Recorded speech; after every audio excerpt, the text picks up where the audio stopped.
So Manchester United are back in the market for an attacker, with Fabrizio Romano confirming United are exploring forward options, with questions remaining over Joshua Zirkzee's future. There's also movement in midfield, with reports Atletico Madrid may be ready to change their stance on Conor Gallagher, plus all of today's Manchester United news and transfer updates, keeping you right up to date with everything. I'm Jamie. Welcome to Man United Review.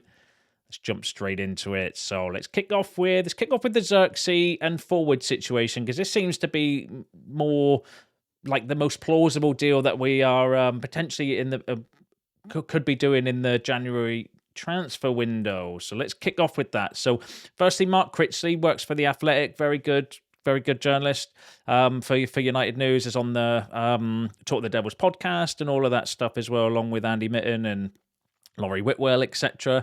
On the Stretford Paddock had the following to say regarding Zirkzee's situation. So firstly, Roma would like him. There's various reports, but my understanding is that they're a bit premature. He wants to go to the World Cup and get back in the Netherlands team. It's a question of depth. It wasn't that long ago that Sesko was injured, and it felt really thin up front. That is the barrier to it. The clearest message I got: if anybody goes, they need to be replaced. Ideally, somebody in first before they left.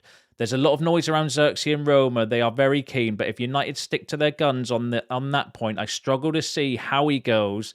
There's not been a lot of movement in terms of forward. So what Mark Critchley is effectively saying is that United are in a, one out, one in type situation because of how thin the squad is this year. And if you let Zirkzee go, maybe we do need to bring in a replacement. But I think that could potentially be linked with a change in formation, because if we do go with a 4-2-3-1, as we saw against Newcastle, or a 4-3-3 formation, I think Bruno potentially goes into the 10, in which case maybe another midfielder becomes a little bit more necessary for January window, even though the midfield is probably the most necessary position on the pitch anyway. So that's why it's going to be so intriguing to see what happens. But going back to the report, Mark Critchley effectively saying that, if they let Zirkzee go, they are going to want to bring in a replacement first, or at the same sort of time, which is why I could see when the whole Semenyo thing was going on, I could have seen that making sense. If we got Semenyo, I think Zirkzee would definitely be going. So maybe they're still looking at that situation. But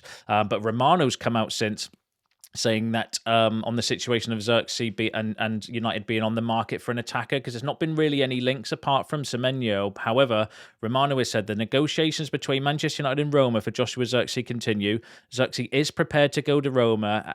He would be a regular starter. United and Roma are negotiating for a loan with an option to buy. What I'm told is that Manchester United will only approve this solution if they can get a replacement. Man United have started exploring the market again for an attacking player, because in that case, Zirkzee can leave. United could add something to the squad up front in the January transfer window. So Romano is now confirming that United are potentially looking at forward players, whether that's a striker, a number 10, or a winger, to change the formation and change the shape, with obviously Ruben Amorim in his press conference effectively saying, look, yeah, I'm ready now to change the shape or change the formation, because the players understand the system and they understand what's required of them regardless of the formation on the pitch.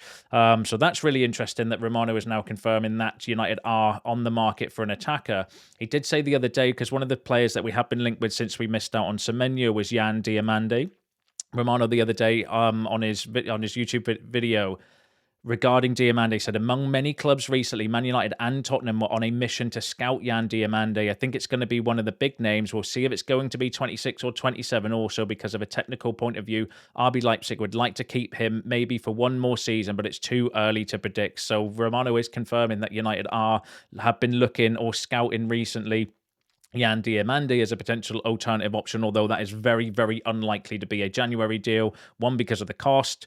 Two, because it's RB Leipzig and they're notoriously difficult to buy players from. But then also because he's only just signed for them. He's only just signed for them in 2025. And as Romano's saying there, they don't know whether he's either going to be available in the summer, or potentially RB Leipzig are going to want to keep hold of him for another year to progress him and maybe get more money for him if he continues on the trajectory that he is. But it's interesting that United are scouting Yan Diomande. And then obviously now we've had Romano today coming out confirming that we are looking at forward players as well. So that one's going to be really interesting interesting because the narrative's always been, midfield is the priority. We know that. Then we've had the links with Semenyo, and now maybe we are pivoting in the transfer market. Maybe United have realised that actually, none of the midfield targets are going to be available this month. So rather than sitting on our hands and not doing anything, are we now pivoting and saying, well, we've got an opportunity here to cash in on Joshua Zirkzee and cut our losses?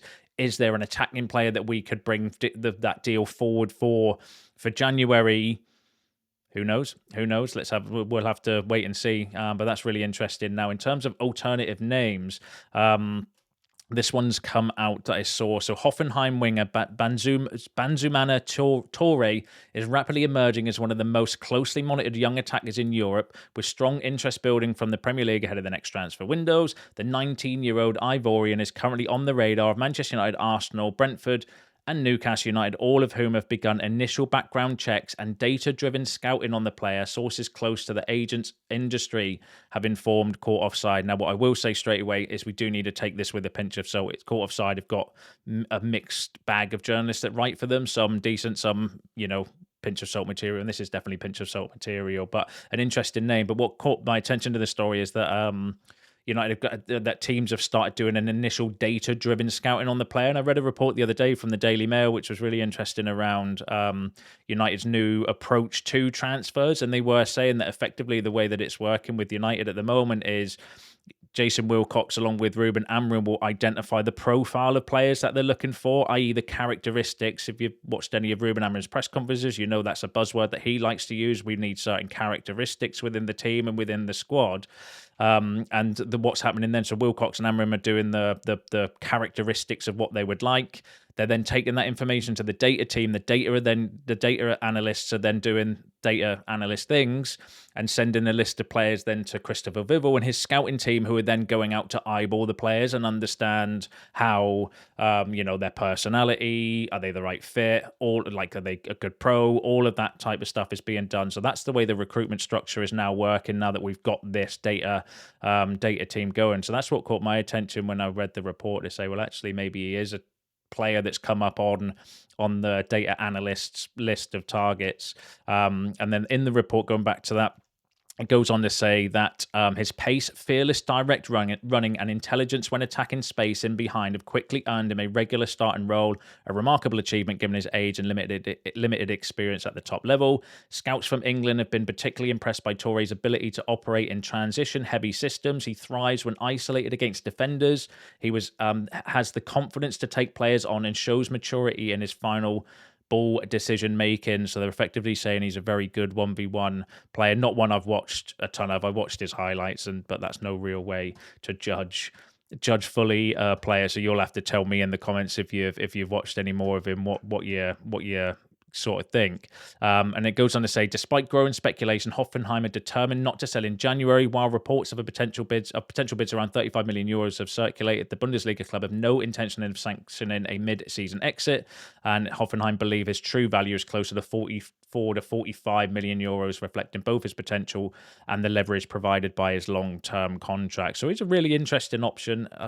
Name potential, somebody that could come in for the attacking areas. He's a left-footed, predominantly plays on the left wing, but maybe could play on the right. I don't know if another left-footed attacker is something that we would look for, because Amorim was saying he wanted a right-footed attacker, but that doesn't mean to say that it's the be-all or end-all when it comes to that. But an interesting profile. I'll keep my eye on that one for you. I would want to see a little bit more credibility than when that story's coming from, though. But give us your thoughts and feelings, though, overall. So just to kind of summarize that first part, Romano, so Mark Critchley effectively saying, look, if Joshua Zirkzee goes, United are going to want to look for a replacement, but he's saying that they hadn't heard around the possibility of going for any replacements or any forwards coming in. But then after that, Romano's then come out saying, no, United have started making inquiries about the forwards, which could mean, that maybe we are looking to sanction the Zirkzee exit if we get a replacement in. We know all this is going to happen at the end of January as well. But and then an interesting name that's just popped up. But like I said, that's pinch of salt material. We'll keep an eye on that one for you. Jan Diomande is one that we have been linked with, but doesn't feel like that's going to be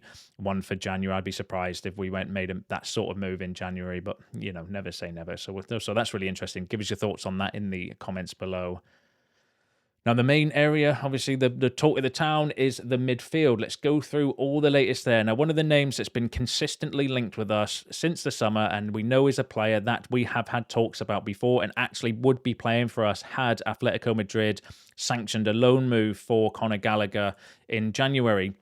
Now, this was really interesting from Graham Bailey because the narrative has always been on Conor Gallagher is that Atletico Madrid would only sanction they want a permanent exit. That's coming from Romano, saying that they don't want to do like a loan deal. However, Graham Bailey has said that Conor Gallagher has spoken with Atletico Madrid boss Diego Simeone about his future and is set to accelerate his move away from the club in January. As sources confirm, Manchester United are one of 3 Premier League clubs interested. And it says it is understood that Atletico have now agreed that Gallagher can depart in January as long as their wishes and demands are met. It goes on to say, we can confirm that United remain an interest and they are not alone. Sources have told us that both Tottenham and Newcastle are keeping an eye on the former Chelsea man. And then it goes on to say one issue is potentially Atletico's preference for a permanent move, but intermediaries believe a potential loan with option could be the more realistic outcome. That would be the best outcome for Gallagher's suitors, allowing them to try before they buy. So Graham Bailey, who can be hit and miss. He's been actually fairly decent, though, recently in some of his reporting, suggesting that maybe Atletico's stance is starting to wane a little bit because they understand from the player's perspective that he wants to play minutes in order to try and get in the England squad in a similar way that Manu wants to potentially go out on loan to try and get minutes to, force his way into the England squad with it being the World Cup and stuff. And if they're not going to get suitors permanently, maybe Atletico might be more inclined now to look at a loan with an option to buy as an alternative. And I suppose that's just classic negotiation tactics, isn't it? By a club holding on to the last minute, saying you're demanding X, Y, and Z, not changing your stance. But then the closer you either get to the transfer window or towards the end of the transfer window, you're going to change your tune on that if you are going to want to look to get rid of a player or to keep to move on yourself and help your squad situation. So that's going to be interesting to keep an eye on, because if Atletico Madrid do change their stance and would be more willing to do like a loan with an option to buy, maybe that's something United would explore, because we were looking to loan him in the summer, so it would stand a reason to suggest maybe we would do it again for the end of the season and then see what he's all about, check his personality and that out, and then if it's somebody that actually it does fit our long-term plans. You've had a few months of him playing under Amorim and playing with the players, and you could bring him in the summer permanently, and then you've got to go and get one more midfielder or 2 more midfielders rather than 3. So I can see that one still being potentially plausible, just purely because it was on the agenda in the summer as well. But we'll have to wait and see how that one plays out. But give us your shouts on Conor Gallagher. It'd be interesting actually. Let me know what you think, Conor Gallagher. Do you think that would be a good move by United or not? Let me know. Let me know in the comments down below. And obviously, the other name that we're heavily linked with in midfield, or sorry, not heavily linked with, but have been linked with in midfield, is Keith Smith. So the Athletic have said that Manchester United are interested in 19-year-old AZ Alkmaar midfielder Keith Smith. The Dutch club don't plan to sell in January and would look for around 60 million euros in the summer. Real Madrid, Barcelona, Newcastle, and Dortmund are also monitoring him. So the Athletic, who are a good source of information, confirming that United are interested in Keith Smith. Very talented young player. I have concerns about buying players from the Eredivisie, but it's a different setup now, as I explained earlier, the way the recruitment and that's working. So I'd like to, maybe put a bit of faith in that and see whether it's actually, different rather than just buying players from the Eredivisie that Ten Hag used to manage or knew. 60 million euros is a lot of money for Keith Smith. Apparently he's going to be one of the highly sought after midfielders, across Europe in the summer transfer window. That's a lot of money, though. I think that's that's a big risk, I think, for somebody that's not Premier League proven and is very young. But we'll keep an eye on that one. Now, Graham Bailey again has come out saying that United explode into race for Dutch Adam Wharton amid huge transfer record fee demands. So Manchester United, the latest club to join the race for AZ Alkmaar sensation Keith Smith. We understand and face a battle with 6 Premier League clubs and top European sides for his signature, as sources reveal the record-breaking fee needed to sign him. So Man United are the latest club to join the race for 19-year-old Smith, who is held in very high regard. And then it says Arsenal, Chelsea, City, Liverpool, Tottenham and Newcastle all keen. A scout for one of the aforementioned clubs who spoke exclusively to us has confirmed that Smith is a genuine talent, but won't come cheap given he's considered the new Frankie de Jong. And it goes on to say he's a genuine talent. When you think of Adam Wharton in England, this is the Dutch version of that. He is probably the best Dutch midfield prospect prospect since Frankie de Jong, and he hasn't done bad, has he? He really is superb, and he is someone everyone is talking about this summer. Goes on to say, whilst AZ refused to commit to Smith, it is believed that they are already asking for more than 60 million euros, so £52.2 million. And it does say just above that Real Madrid, Barcelona, Bayern Munich are also interested in this lad. So clearly, if you've got all of those teams interested in you, there's got to be something there, like a very talented prospect player. But are we in a position where we can spend 60 million euros, which is effectively, the reports are you could potentially pay a couple like 80 million or something like that for Anderson. I don't know what the price will be for Adam Wharton in the summer, whether he's got an agreement or something like that with Palace to go for a certain fee, but you're not talking too much more. I don't think, you might be talking 70, 80 million pounds for one of those two. God knows what Balaba's price will be, because Brighton might still be holding out for that 100 million pounds, but it's up there with that sort of money. And for that sort of price, I don't know whether United would go near that deal. I can see we want to obviously go for young, talented midfielders, but the cheap ones, the Orozcos and the Situ Kones, rather than that sort of outlay. But interesting profile. Get involved in the comments. Let me know what you think regarding that. So sticking with the midfield though. So Mark Critchley, again on the Stretford Paddock, had the following to say about Ruben Neves, who is the other name that we have been obviously heavily linked with over the last few weeks. So he said it's not true from United's side. So Neves doesn't fit their long-term recruitment plan. This is a summary of what he was saying, by the way. January moves would only happen if they accelerate their summer targets. That's what we're aware of. Semenyo fit that profile, so somebody that we would go for in the summer anyway, but was available obviously with this release clause in January. Midfield in January is difficult. Elliot Anderson, first choice, but unlikely. Same applies to Adam Wharton and Carlos Baleba. We know that narrative anyway, is that they're not likely to be January deals. And if United stick to their strategy, Ruben Neves won't be coming in. So Mark Critchley effectively saying that doesn't fit our long-term recruitment plan of what we're looking for, i.e. younger players to grow with the squad and with the team, even though he ticks the boxes of being obviously Premier League proven and all of that stuff. But according to Mark Critchley, he's saying he doesn't think that Ruben Neves would be a viable option for United because he's not necessarily one that we would go for in the summer anyway. So then maybe that does make sense. However, the good South American journalist and Ben Jacobs have said that Manchester United, Atletico Madrid, Juventus and Bayern Munich have all held informal meetings with Ruben and Neves' entourage. But Romano has already said that we've had a chat with his agent. But Romano did say not necessarily about Ruben Neves. There might be other players on that agency's list that we are looking for. Maybe a forward if we're starting to explore the market for forwards. Could it be something there? Who knows? But we'll keep an eye on that one. But according to the latest regarding Neves, it feels less likely, but you never know in transfer windows. You always get these up and downs, don't you? You get a story saying that United are going for this player. Next day it's like, yeah, no, we're definitely not. And then the next day it changes again, doesn't it? But they're the latest that's the latest regarding Ruben Neves. Now, another player, though, it's gone a little bit off the boil or a little bit quiet recently, but name keeps popping up as potentially somebody that we could potentially go for in January, and actually a player that I'm looking forward to watch tonight because he was suspended for the game against Wolves the last time we played them, is Gomes. So according to Record, Manchester United would be willing to buy Joao Gomes for £43.5 million. Wolves midfielder Gomes moved to the Premier League in January 23, but he could depart next month with Rob Edwards' side struggling and on course to be relegated to the Championship.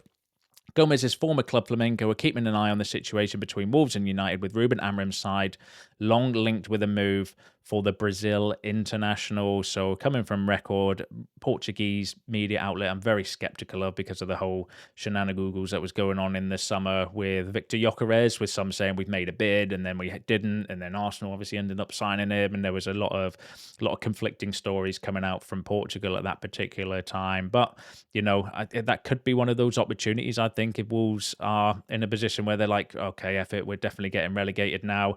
Do you look to sell some of your players in January to get as much money as you can to then help you rebuild your squad to get promoted straight away from the Championship? I mean, it would make more sense from a business perspective if they do win, hopefully not tonight, but do win a few games and maybe get themselves in a position by the end of January or during January where they've got a fighting chance to stay in. Maybe they wouldn't, so we'll have to be interesting to see their results. Obviously, we're gonna batter them to pieces tonight, aren't we? I've probably jinxed it there, but yeah. Apart from tonight, I want them obviously to lose tonight, and then we'll see what happens regarding that. But that would be an interesting one as well. Like, I could see maybe something like that happen there. But again, it all depends on whether Gomes is seen as a long-term target. If he's seen as viewed as a long-term target, then potentially that would be plausible for United to maybe make an inquiry, or at least try and do something there in January, but we'll keep an eye on that one for you. And then the last story I've got for you is regarding a potential January exit with Manuel Ugarte. So Manchester United are ready to part ways with midfielder Manuel Ugarte.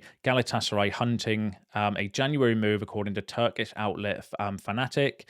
It's added that the Superliga side will make an official offer to the Reds in the coming days, with the Uruguay international thought to be receptive about the idea of a move. So again, I think there's a lot of I don't know. I mean, obviously Ugarte, I think would be a player that we would look to move on at some point in time. Whether we would do it in January if the midfield targets aren't available, but could you do, like, if Gallagher goes, if they're up for a loan, can we sell Ugarte, get some money in that way, loan Conor Gallagher in?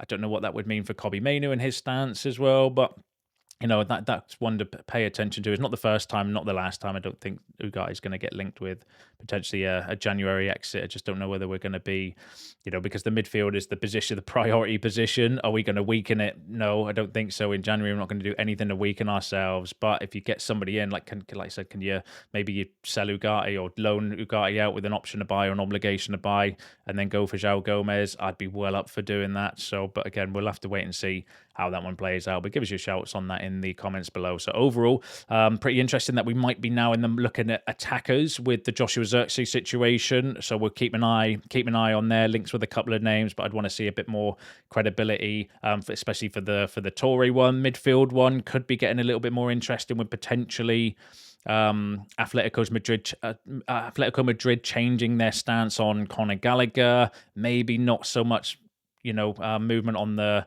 Neves situation, but we'll keep an eye on that one there. And then Joao Gomes, the Ugarte stuff as well. So it's going to be interesting to see what we do. And I suppose a lot of it, like I keep thinking, a lot might come down to this formation change that Ruben Amorim's sort of keen to do, because he is alluding to the fact that it might be now a permanent change as well, not just to help cover for AFCON. Maybe we are going to shift and look, prioritize in different positions, because you can move a few of the players around in a different formation, and maybe you don't need as many 10s if you're going to play like a 4-3-3. Maybe you do need the midfielder and so on and so forth. So that's going to be really interesting to see how all that plays out. But give us your shouts on all of that in the comments below, as I am sure that you will. Don't forget to smash a like on the video on your way out. Subscribe to the channel if you're new. See you in the next one.